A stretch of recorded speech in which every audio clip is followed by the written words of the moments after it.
ٹنڈو آدم میں ایرانی جنرل قاسم سلیمانی پر امریکی حملے کے خلاف ٹنڈو آدم میں شیعہ علماء کونسل کی جانب سے احتجاجی ریلی نکالی گئی۔ شیعہ علماء کونسل کے ضلع صدر اکبر حسین چغتائی کی قیادت میں مرکزی امام بارگاہ بڑا پاڑے سے نکالی گئی، جس میں شہریوں کی بڑی تعداد نے شرکت کی۔ ریلی شہر کے مختلف علاقوں سے ہوتی ہوئی پریس کلب ٹنڈو آدم پہنچی، جہاں شیعہ علماء کونسل کے علماء محمد حسین مری، حبیب اللہ خان مری، ظہیر عباس، معشوق علی نجفی، اکبر حسین چغتائی اور دیگر نے مظاہرین سے خطاب کرتے ہوئے کہا، یہ ساری ریلیاں نکال کر ہم نے ایک پیغام دیا ہے دنیا کو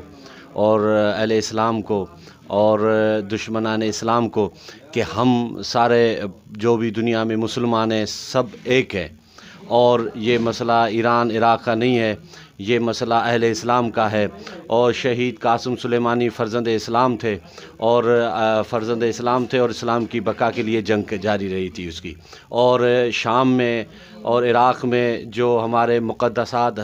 کے روزے ہیں ان کی حفاظت کی، انہی حفاظت کی وجہ سے ہی امریکہ اور اس کے اتحادی اس کے دشمن تھے اور اس کو یعنی کہ ناحق، اور عراق میں یہ عراق کی خود مختاری پہ وار تھا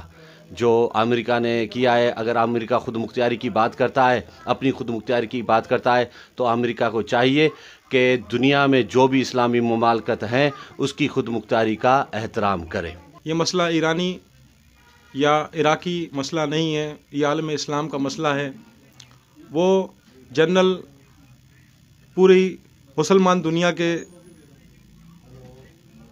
نمائندگی کر رہے تھے، جو امریکہ نے انہیں اپنا دشمن سمجھ کر انہیں شہید کیا۔ ہمارا دشمن اچھی طرح ہمیں جانتا ہے کہ وہ چاہتا ہے کہ مسلمان کہیں بھی ترقی نہ کریں اور کہیں پہ بھی کامیاب نہ ہوں،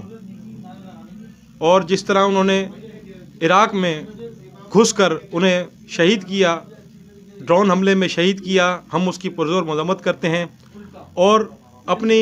پاک سرزمین کی فوج کے لیے یہ امید رکھتے ہیں کہ ہمارے حکمران اور یہاں کی فوج ہمارے ملک کی سرزمین کسی بھی ملک کو استعمال کرنے نہیں دے گی۔ مظاہرین سے خطاب کرتے ہوئے کہا کہ امریکی صدر نے ایرانی جنرل قاسم سلیمانی کو شہید کر کے مسلمانوں کی غیرت کو للکارا ہے۔ دشمن ملک یہ نہ سمجھے کہ ایران تنہا ملک ہے، دنیا بھر کے مسلمان امریکی جارحیت کے خلاف بھرپور آواز اٹھائیں گے۔ کیمرہ ٹیم کے ساتھ اشفاق غوری، وطن نیوز، ٹنڈو آدم۔